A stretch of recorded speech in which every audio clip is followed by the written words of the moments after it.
नमस्कार महाराष्ट्र, मी निकिता पाटील आणि आपण पाहताय TV9 मराठी। या बुलेटिनच्या सुरुवातीलाच आपण काही महत्त्वाच्या घडामोडी सविस्तरपणे बघणार आहोत। शिंदेंचीच शिवसेना कायदेशीर असल्याचा नार्वेकरांनी निकाल दिला असं म्हटलेलं आहे देवेंद्र फडणवीस यांनी। शिवसेना आमदार अपात्रतेच्या निकालावर देवेंद्र फडणवीसांची ही प्रतिक्रिया आपण पाहतोय। महाराष्ट्रात मजबूत सरकार आहे, आम्ही आमचा कार्यकाळ पूर्ण करू।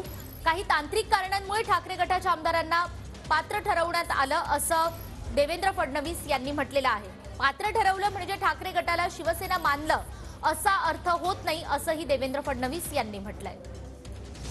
त्यांनी जाऊन आरोपीची भेट घेतली आणि एकदा नाही दोनदा घेतली। त्याच वेळेला हा निकाल अपेक्षित होता। मात्र आजच्या निकालामुळे एक गोष्ट आणखीन जरा प्रश्नांकित झालेली आहे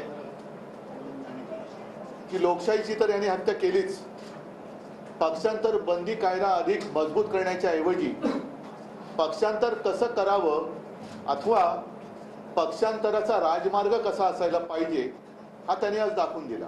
आम्ही जे काही केलेलं आहे ते कायदेशीर केलं आहे। काल त्याच्यावर शिक्कामोर्तब झालेला आहे आणि जी काही शिवसेना माननीय शिंदे साहेबांच्या नेतृत्वात आहे ती पूर्णपणे कायदेशीर आहे हा निर्णय माननीय अध्यक्षांनी दिलाय।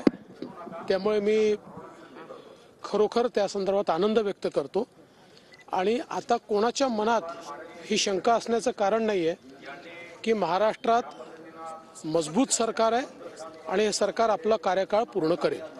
त्यांना अध्यक्षांनी काही तांत्रिक कारणांमुळे त्याचं बेनिफिट दिलेलं आहे की बा या तांत्रिक कारणांमुळे हे त्या ठिकाणी अपात्र होत नाहीत। याचा अर्थ काही त्यांना लेजिटिमेट त्यांच्या पक्षाला मान्यता दिली आहे किंवा त्यालाच शिवसेना मानले असं नाही। मूळ शिवसेना पक्ष जो डिसाईड करायला माननीय सर्वोच्च न्यायालयाने सांगितला होता तो शिवसेना पक्ष अतिशय रिझन्ड पद्धतीने अध्यक्षांनी शिंदे साहेबांचा त्या ठिकाणी ठरवलेला आहे।